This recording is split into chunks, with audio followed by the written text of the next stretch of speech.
Comme il était en chemin et qu'il approchait de Damas, tout à coup une lumière venant du ciel resplendit autour de lui.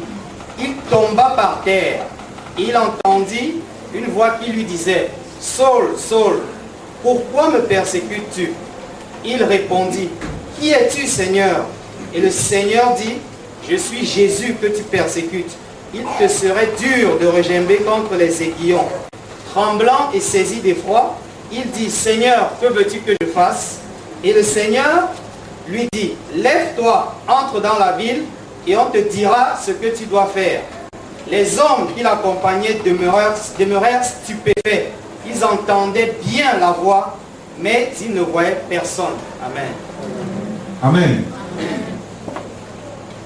Là, nous étions en train de parler de quelqu'un qui entend la voix seule, de Dieu seul, dans son isolement. Mais Dieu peut faire entendre sa voix à plusieurs personnes à la fois.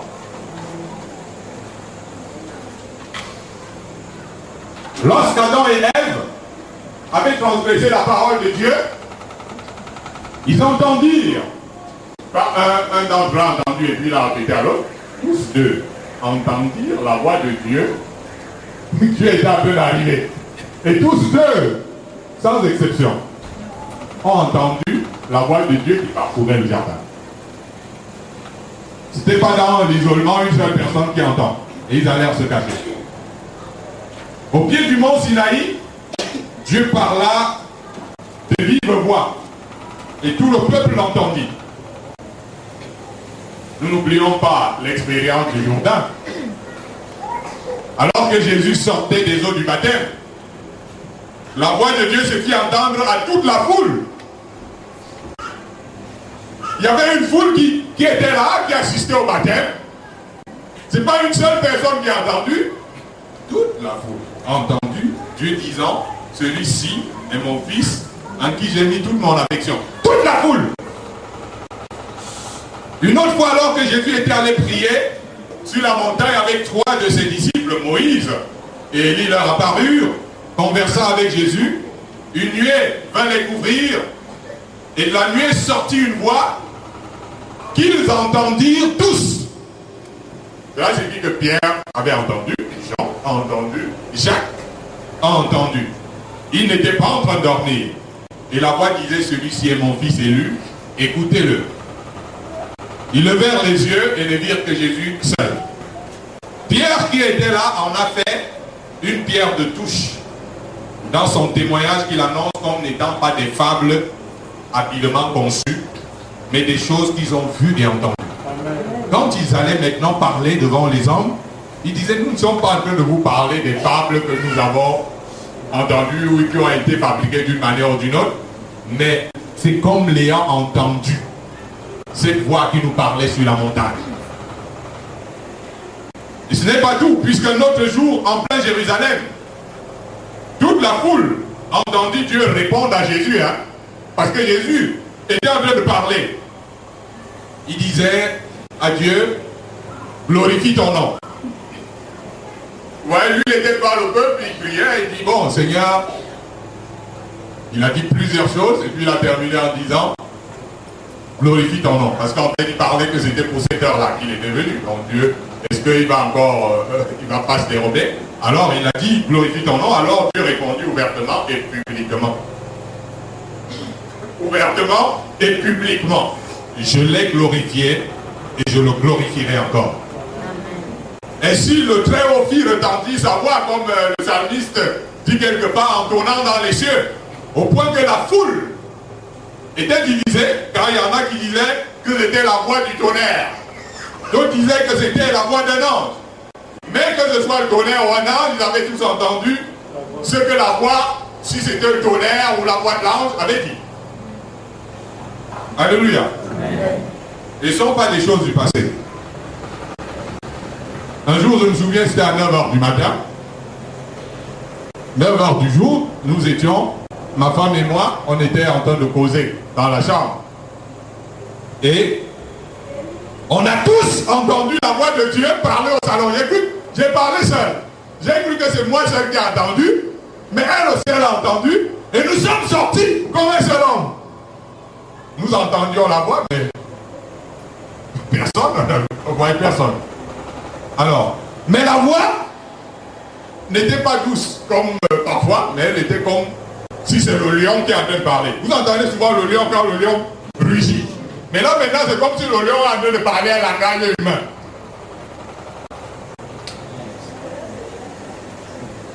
Alléluia. Alors, je voudrais simplement attester que le Seigneur peut nous faire entendre sa voix ouvertement. La Bible dit, tous les gens qui accompagnaient Paul, ils n'avaient pas vu Jésus. Paul, lui, l'a vu, Jésus. Et ils ont seulement vu la lumière. Dieu n'a pas permis qu'il le voie. Mais une chose extraordinaire, c'est que tous ont entendu ce que le Seigneur était en train de dire. Tous. Tous au même moment, en même temps. De manière audible. Alléluia. Donc Dieu peut nous faire entendre sa voix ouvertement. Il peut le faire dans la solitude. Il peut le faire de manière à ce que plusieurs l'entendent audiblement. Écoutez, peuple de Dieu. Nous sommes venus à ce séminaire pour connaître Dieu. Nous ne devons plus nous complaire en nous-mêmes. Il nous manque beaucoup de choses. Disons pas je suis pentecôtiste, je suis plus du monde. Je suis un enfant de Dieu. Si tu es un enfant de Dieu, il faut que ce soit réel. Il y a une chose entre ton Père et toi. Parce que Jésus a dit qu'il ne va pas nous laisser orphelins. Il va nous envoyer quelqu'un et cette personne-là va nous conduire.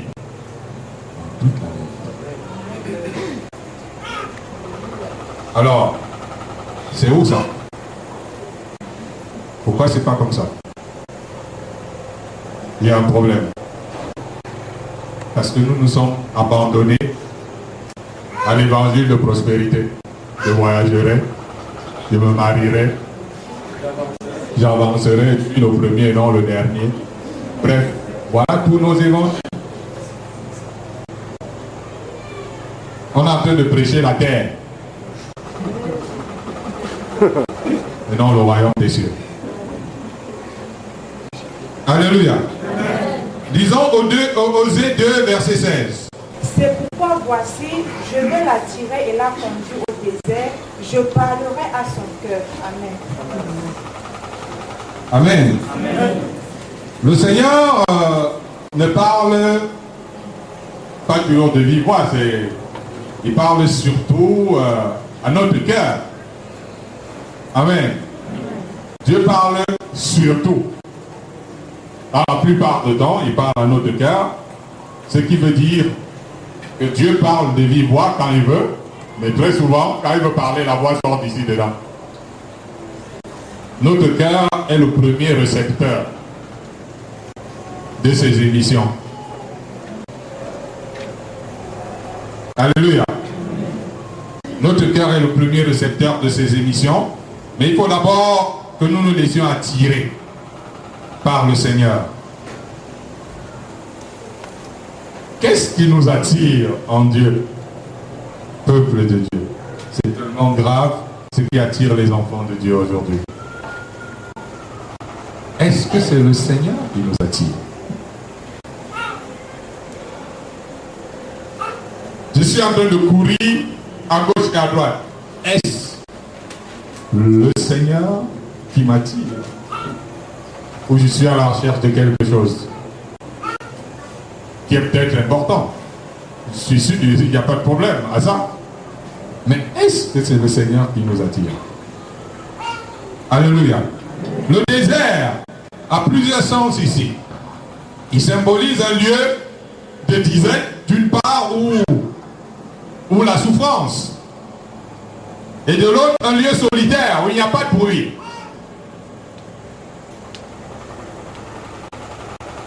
Si quelqu'un ne veut pas souffrir avec le Seigneur, cette personne a choisi de résister à son appel. Il y a plusieurs manières de résister à l'appel de Dieu. Une manière qu'on ne lui dit pas que je te résiste. Mais à partir du moment où quelqu'un n'est pas d'accord de souffrir avec le Seigneur, il résiste à l'appel du Seigneur. Parce que le Seigneur a dit quelque part dans sa parole, la Bible dit, il dit à tous, quiconque veut venir après moi, il faut qu'il renonce à lui-même, qu'il se charge de sa croix et qu'il me suive. Si quelqu'un ne veut pas souffrir avec le Seigneur, c'est quelqu'un qui résiste à son appel. Forcément, il sera privé de la communication directe. Parce que Dieu va dire, ben, c'est bien beau, tu ne veux pas marcher dans les mêmes chemins que moi. Tu marches là-bas et moi je marche ici. Alors je ne vois pas comment est-ce qu'on peut communiquer. Ça devient compliqué ce genre de communication. Alléluia. Comment des gens qui ne partagent pas les mêmes convictions peuvent-ils avoir des conversations intéressantes? Comment un chrétien, un serviteur de Dieu qui sait que le chrétien ne doit pas souffrir, comment une telle personne peut avoir affaire avec le Seigneur?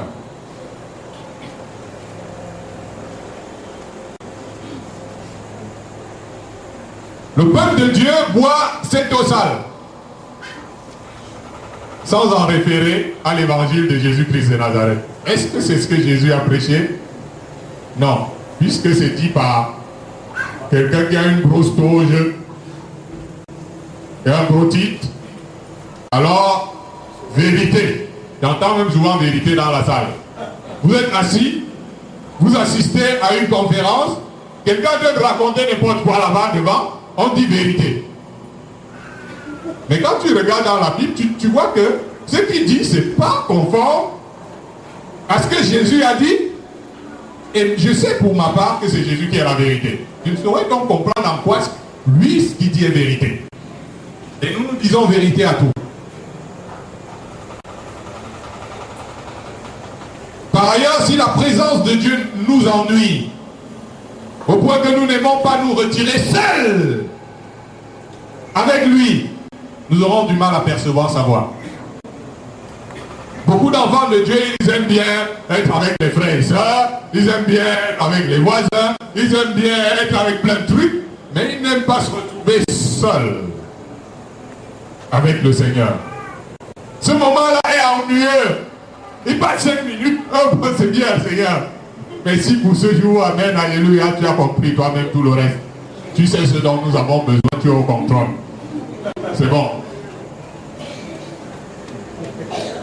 Quelle communication il peut y avoir entre Dieu et de telles personnes? Si nous vivons au milieu du bruit seulement, nous aurons du mal à le percevoir. La voix du Seigneur dans notre cœur est conditionnée par l'adhésion à une relation plutôt intime avec le Seigneur. C'est dire que cela marche si vous avez en dehors de la vie communautaire une vie personnelle et privée avec Dieu. N'ayez pas seulement la vie communautaire avec Dieu. Ayez aussi une vie personnelle et privée avec Dieu. En tout cas, vous devez aller à la quête de cette relation étroite et familière avec le Seigneur. C'est dans cette relation que le Seigneur nous révèle ce qu'il y a au plus profond de lui. Les secrets de Dieu, les choses qu'il ressent. Il ne vous les révélera que dans cette retraite-là. Devant le public, il peut dire, il y a telle personne qui est malade. Il y a telle personne qui a beaucoup de problèmes. Il veut dire règle les problèmes publics. Mais il ne dira jamais le fond de sa pensée. C'est seul à seul que Dieu révèle le fond de sa pensée. Si vous n'avez pas le seul à seul avec lui, vous ne connaîtrez jamais le fond de sa pensée. Vous ne saurez même jamais ce qu'il pense de vous-même d'abord, vous-même. Amen. Mais cela nécessite véritablement une envie. Une joie totale d'aimer entendre la voix de l'époux. Un peu comme Jean-Baptiste qui dit, et aussi la joie qui est la mienne est une joie. Comment il dit? Parfaite, un truc comme ça, ou total, parce que le fait d'entendre la voix de l'époux. vous allez voir que si c'est en vie et en nous, si c'est ça que nous aimons le plus, le reste va devenir un enchaînement. Parce que le Seigneur fonctionne un peu comme dans le livre du Cantique des Cantiques.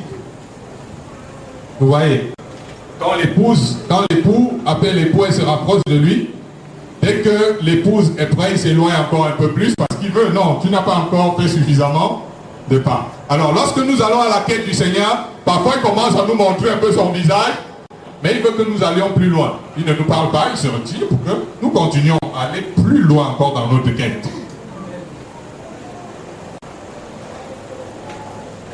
Il joue un peu avec nous pour que nous allions plus loin. Alléluia. Lisons Romains 8, verset 16. L'Esprit lui-même rend témoignage à notre esprit que nous sommes enfants de Dieu. Amen. Le Seigneur, Esprit, est notre plus proche communicateur divin.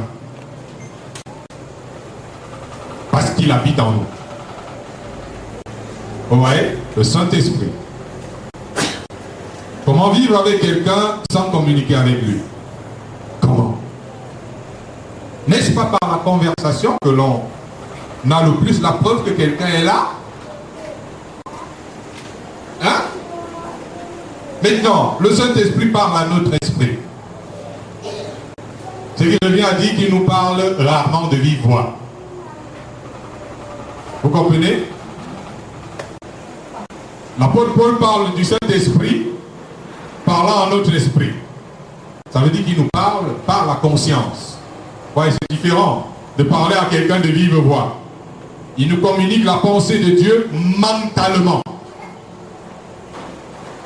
La conversation du Saint-Esprit est rarement une conversation de vive voix. Alléluia. Il parle à votre conscience, il vous parle mentalement. Vous sentez une communication mentale. Vous ressentez dans votre esprit une communication qui s'imprègne fortement dans votre tête. Bien que ce ne soit pas de vive voix, le message est plutôt clair. Un peu comme ce que Dieu a dit, qu'il mettra ses lois dans notre esprit, qu'il les écrira dans notre cœur. Mais je précise qu'il faut que ce soit une révélation et non quelque chose que vous avez déjà dans la tête. Alléluia. Le Saint-Esprit se communique à nous par révélation. Il ne vient pas nous apporter des choses que nous avons déjà dans la tête. La révélation est toujours quelque chose qui ne vient pas de nous. Quelque chose que nous n'aurions jamais pu imaginer. C'est ça la révélation. C'est pas que regarde la sœur. Elle est intéressante, hein. La sœur, c'est intéressante, hein. Waouh. Après, le cœur commence à aller de plus en plus vers la sœur. Après, on a une révélation.